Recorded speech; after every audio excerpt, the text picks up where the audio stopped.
다 함께 우리 신앙 고백하겠습니다. 나는 전능하신 아버지 하나님 천지의 창조주를 믿습니다. 나는 그의 유일하신 아들 우리 주 예수 그리스도를 믿습니다.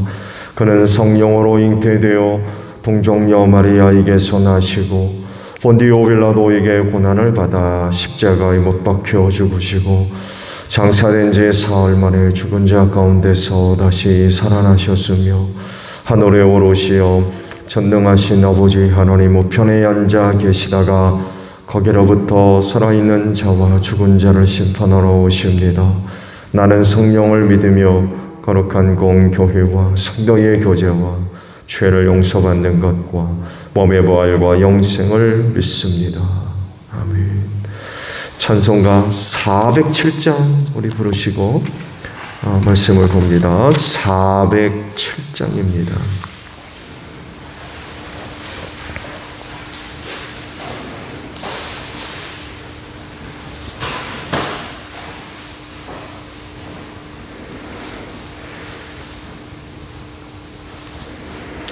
구주와 함께 나 죽었으니 구주와 함께 나 살았도다.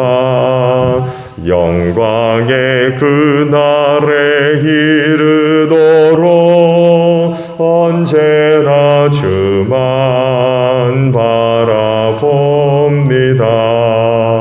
언제나 주는 날 사랑하사 언제나 새 생명 주시나니 영광의 그날에 이르도록 언제나 주만 바라봅니다. 맘속에 시험을 받을 때와 무거운 근심이 있을 때에 주께서 그때도 같이 하사 언제나 나를 도와주시네. 언제나 주는 날 사랑하사 언제나 새 생명 주시나니 영광의 그날에 이르도록 언제나 주만 바라봅니다. 뼈 아픈 눈물을 흘릴 때와 쓰라린 마음으로 탄식할 때 주께서 그때도 같이 하사 언제나 나를 생각하시네. 언제나 주는 날 사랑하사 언제나 새 생명 주시나니 영광의 그날에 이르도록 언제나 주만 바라봅니다. 내 몸의 약함을 아시는 주 못 고칠 질병이 아주 없네. 괴로운 날이나 기쁜 때나 언제나 나와 함께 계시네.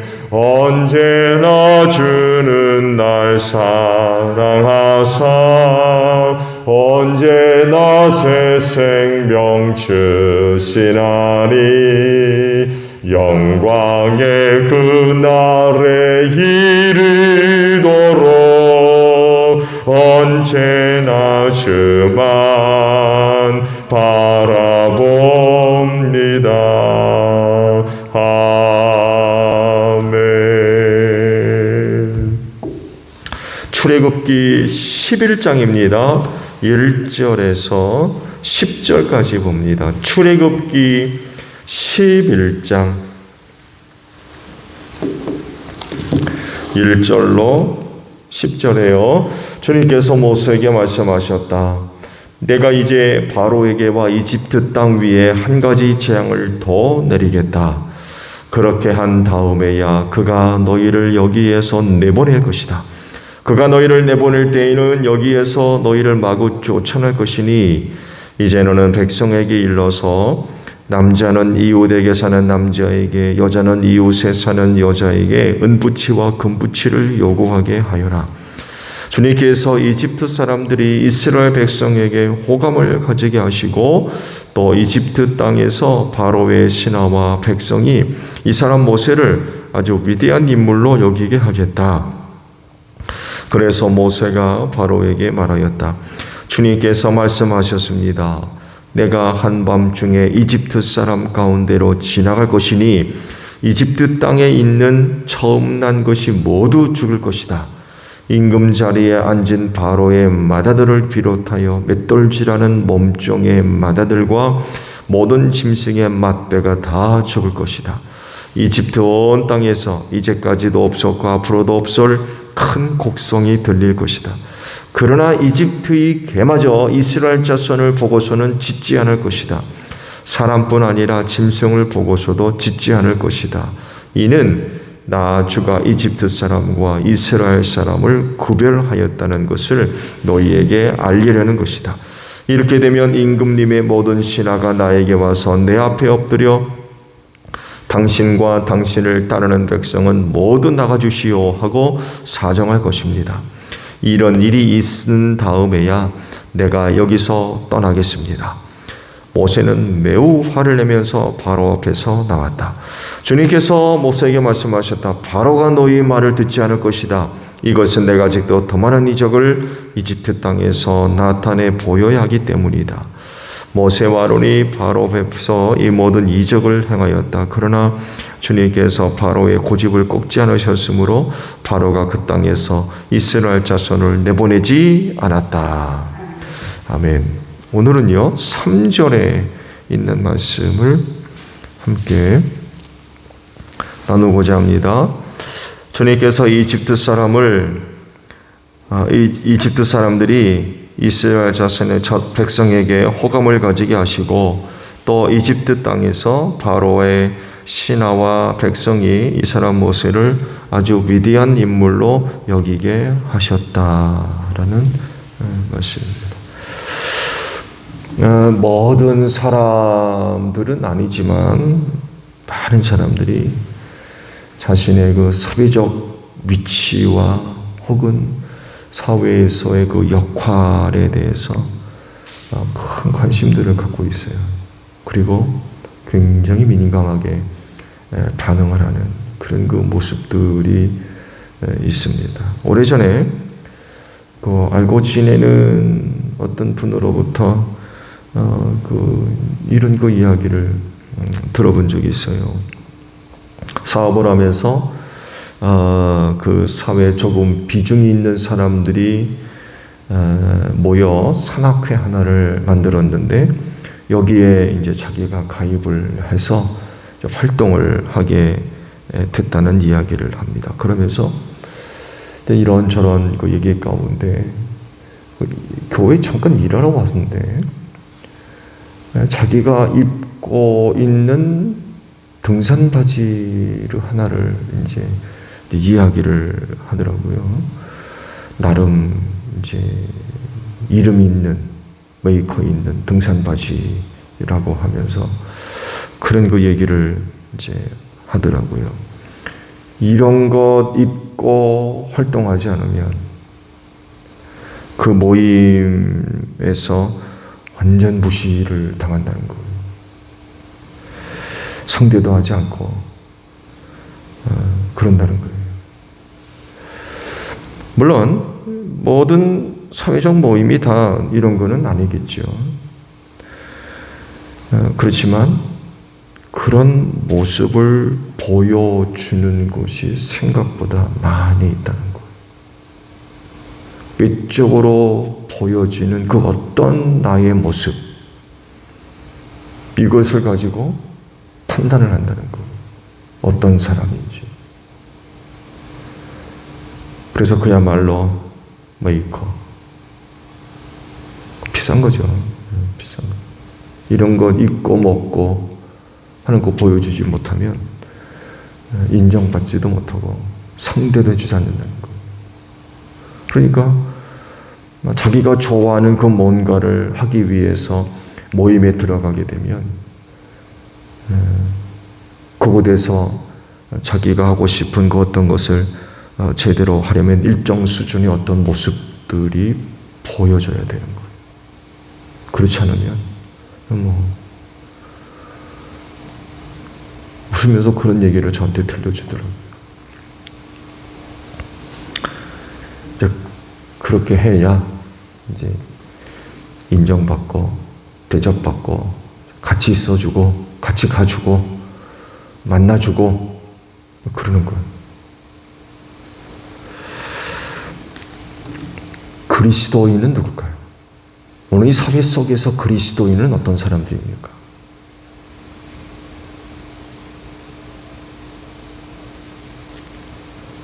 고린도전서 1장 26절 이하에 있는 말씀을 보게 되면 사도 바울을 통하여서 당시 고린도 교회 신도들에 관해서 밝히는 그런 그 귀중한 자료 하나가 있습니다. 들어보세요. 긴 말씀인데, 형제 자매 여러분, 여러분이 부르심을 받을 때에 그 처지가 어떠하였는지 생각하여 보십시오. 육신의 기준으로 보아서 지혜 있는 사람이 많지 않고 권력 있는 사람이 많지 않고 가문이 훌륭한 사람이 많지 않았습니다. 그런데 하나님께서는 지혜 있는 자들을 부끄럽게 하시려고 세상의 어리석은 것들을 선택하셨으며 강한 것들을 부끄럽게 하시려고 세상의 약한 것들을 택하셨습니다. 하나님께서는 세상에서 비천한 것들과 멸시받는 것들을 택하셨으니 곧 잘났다고 하는 것들을 없애시려고 아무것도 아닌 것들을 택하셨습니다. 이리하여 아무도 하나님 앞에서 자랑하지 못하게 하시려는 것입니다. 그러나 여러분은 하나님의 자녀로서 그리스도 예수 안에 있습니다. 그는 우리에게 하나님으로부터 오는 지혜가 되시며 의와 거룩함과 구원이 되셨습니다. 그것은 성경에 기록되어 있는 바 누구든지 자랑하려거든 주님을 자랑하라 한 대로 되게 하시려는 것입니다. 이런 그 말씀을 고린도 교회 성도들에게 하세요. 곧 고린도 교회 구성원 성도들이 어떤 사람들이었는지를 이 구절에서 발견할 수가 있습니다. 또 그럴 수밖에 없는 이유가 있죠. 대다수의 초대교회 교인들은 많은 핍박을 받았어요. 예수 믿는 것 자체가 로마법에 저촉에 대해서 죄인이었기 때문에 그렇습니다. 아예 죄인 취급을 받았어요. 어느 곳을 가든지 환영받지를 못했습니다. 죄인이었기 때문에 법적인 보호를 전혀 받을 수가 없었고 빼앗기고 매맞고 쫓겨나고 이런 건 다반사이고요. 그래서 지난번에도 말씀받죠. 유리하는 자들과 같이 흩어져 있다. 베드로 사도의 그 서신서의 서두를 그렇게 기록하고 있잖아요. 그 당시 신앙생활하는 사람들이 어떤 생활을 했었는가를 또 단적으로 찾아볼 수가 있었죠. 그러다 보니까 사회적 위치가 어떻겠습니까? 존경받겠습니까? 인정을 받겠습니까? 대접을 받겠습니까?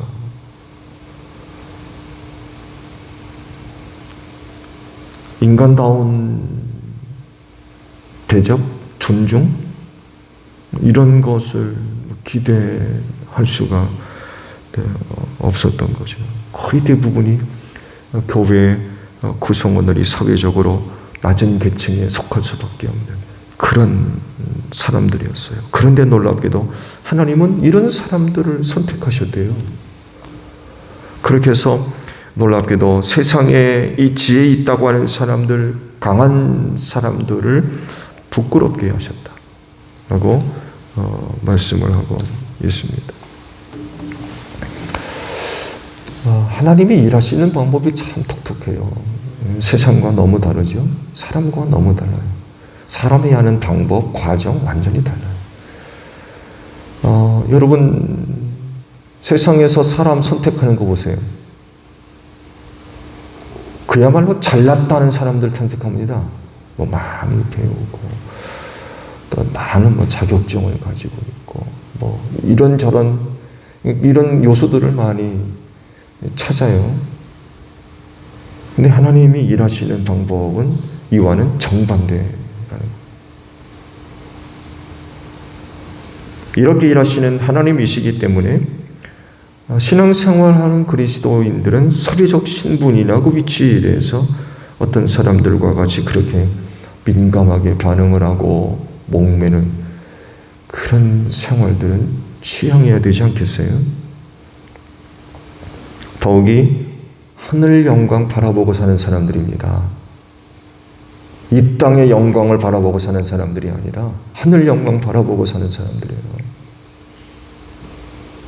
근데 이 땅에서 얻을 어떤 지위, 명예 이런 것에 목매가지고 그런 것 얻어보려고 그런 것을 통해서 대접받아 보려고 그렇게 사는 사람들이 아니라는 거죠.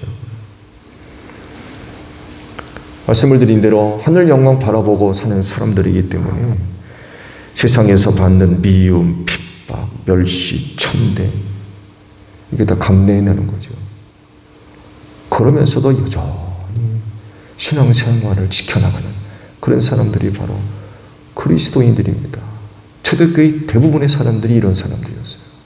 정말 하늘 영광 하나 바라보고 그 사회 속에서 예수 믿는 것 때문에 그렇게 핍박받고 미움받고 도망다니고 숨어다니고 쫓겨다니고 이런 거 각오하고 살았어요. 아무리 그래도 하늘 영광 하나 바라보고 그렇게 산 사람들이 바로 초대교회 그리스도인이었다는 거죠. 그곳에서 역전되는 거죠. 그 나라에서 역전되는 거예요.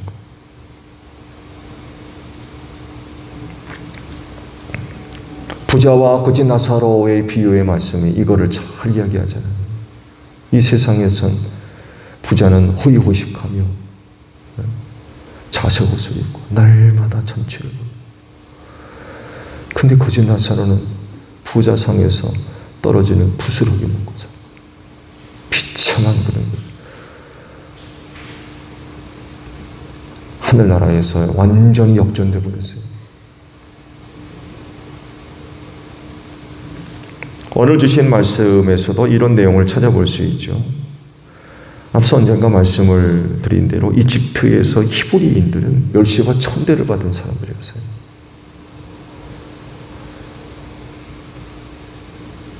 왜냐하면 짐승을 키우는 그 목축 문화를 갖고 있었기 때문에 그렇습니다. 이집트 사람들은 이렇게 사람들을 아예 그냥 무시해버렸어요. 상대도 하지 않고. 거기다가 사라지고 없어져야만 하는 사람들이었거든요. 그래서 그렇게 무섭게 핍박을 한 게 아닙니까? 그러다 보니까 이런 내용으로 이집트 내에서의 이스라엘 백성들의 사회적인 위치는 그야말로 노예죠, 노예. 사람 수에도 계산내 놓지 않고 노예. 죽어도 눈 하나 깜짝하죠. 이런 존재들. 온갖 멸시와 천대, 이루 말할 수 없는 어려움을 400여 년 넘게 살았던 거죠. 근데 때가 이르러서 이런 상황이 역전되게 됩니다. 오늘 주신 말씀이 바로 그거를 이야기를 하세요. 출애굽이 다가오면서 하나님께서 상황을 역전시키셨어요. 이집트 사람들이 이스라엘 백성들에게 뭘 갖게 해요? 호감을 갖게 했다라고 그러세요. 호감을 갖게 했다. 이전엔 이런 일이 없었어요. 말씀드린 대로 농경문화 속에서 목축문화를 갖고 있는 사람들에 대한 비웃음, 천대, 이런 것 받고 살았는데 출애굽이 가까우면서 하나님께서 이 상황을 바꿔버리셨어요. 이제는 호감을 갖게 했어요. 호감. 부정적이었던 생각, 태도를 완전히 바꿔버리신 거죠.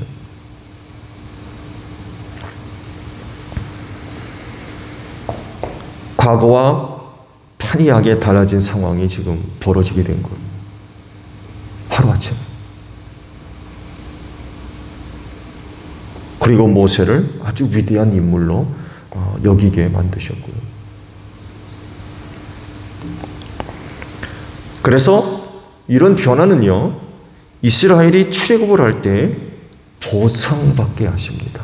그동안 400여 년간 종살이를 하면서 온갖 모욕과 천대와 핍박과 미움을 받으면서 노역에 시달렸던, 쉼 없이 노역에 시달렸던 그 모든 것에 대한 보상을 받게 하세요. 말씀에도 기록되어 있죠. 이집트 사람들에게 은금을 요구하게 하셨어요. 남자는 남자에게, 여자는 여자에게. 이집트 사람들이죠.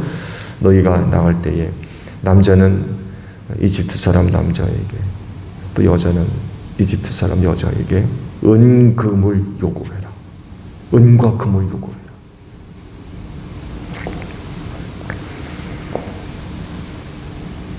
말씀을 드린 대로 전에는 목축업을 하는 사람들에 대해서 아주 부정적인 생각을 갖고 있던 사람들이 하나님께서 그들의 생각을 싹 바꿔버리시니까 호감을 갖게 하셨거든요. 그런 걸 요구하니까 거절하지 않고 주었대요. 거절하지 않고. 그러면 당시 이집트 사람들의 마음이 얼마나 바뀐 겁니까? 완전히 달라진 거예요. 완전히. 그 마음이 바뀌면 얼마나 바뀌었길래 세상에 은금을 요구한다고 내다 줍니까? 여러분 가능해요? 여러분 주변에 이런 일이 있다고 생각해 보세요. 그렇다고 해서 은금을 내줍니까? 줄 수 있어요? 근데 줬다는 거예요. 그러면 당시 이집트 사람들이 이스라엘 백성들에게 얼마나 마음이 열렸으면 호감을 갖게 하셨다고 그랬는데 이게 얼마나 커졌으면 세상에 그냥 줍니까, 은금을.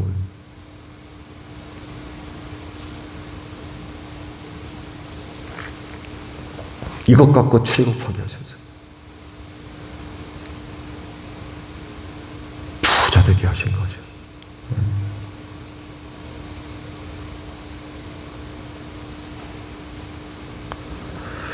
천대받은 사람들이 출애굽을 하면서 신분이 완전히 바뀐 거죠. 하나님께서 이스라엘 백성들을 이집트 사람보다 높게 만들어 주셨던 거예요. 그러니까 은금을 요구할 때 순순히 대주죠. 위상이 완전히 달라졌어요. 하나님이 그렇게 하셨대요. 그리스도인의 높아짐, 그리스도인의 핏됨, 그리스도의 선한 영향력, 이건 우리의 힘 가지고 되는 게 아니에요. 그건 하나님이 만들어주시는 은혜입니다.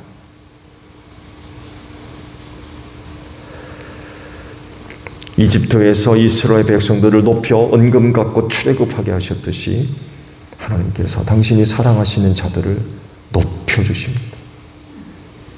이게 은혜예요. 호감을 갖게 하시고 위대한 인물로 만들어주시는 하나님. 그건 은혜로 이루어지는 거예요. 그렇기 때문에 세상적인 방법이나 인간적인 방법으로 자신을 높이려 할 것이 아니라 하나님으로부터 은혜에 입도록 해야 됩니다. 하나님에게서 은혜 입어야 돼요. 인간적이고 세상적인 방법 추구하다간 많은 어려운 일 겪을 거려. 정상적인 방법, 과정 통하지 않을 겁니다. 거기는 온갖 불의와 불법, 부조리, 이루 말할 수 없이 많은 것들이 있을 거예요.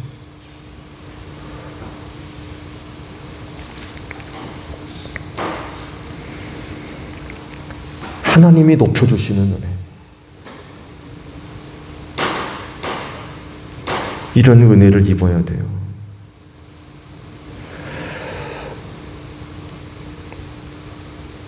우리 그리스도인들에게도 이집트에서 종살이 하던 이스라엘 백성들에게 상황을 역전시켜 주시는 그런 그 은혜를 주셨듯이 오늘 여러분들에게도 이와 같은 하나님의 은혜가 임하기를 바랍니다. 높여주시는 하나님. 그래서 여러분이 머물고 있는 곳에서 사랑받고 인정받으며 존중받는 그런 그 은혜가 있기를 바랍니다. 오늘 하루도 하나님의 손에 붙들려서 세움받아서 하나님께 영광 돌리는 여러분들이 되시기를 바랍니다. 주기도문 하겠습니다. 하늘에 계신 우리 아버지, 아버지의 이름을 거룩하게 하시며 아버지의 나라가 오게 하시며 아버지의 뜻이 하늘에서와 같이 땅에서도 이루어지게 하소서. 오늘 우리에게 일용할 양식을 주시고 우리가 우리에게 잘못한 사람을 용서하여 준 것 같이 우리 죄를 용서하여 주시고 우리를 시험에 빠지지 않게 하시고 악에서 구하소서. 나라와 권능과 영광이 영원히 아버지의 것입니다. 아멘. 기도하겠습니다.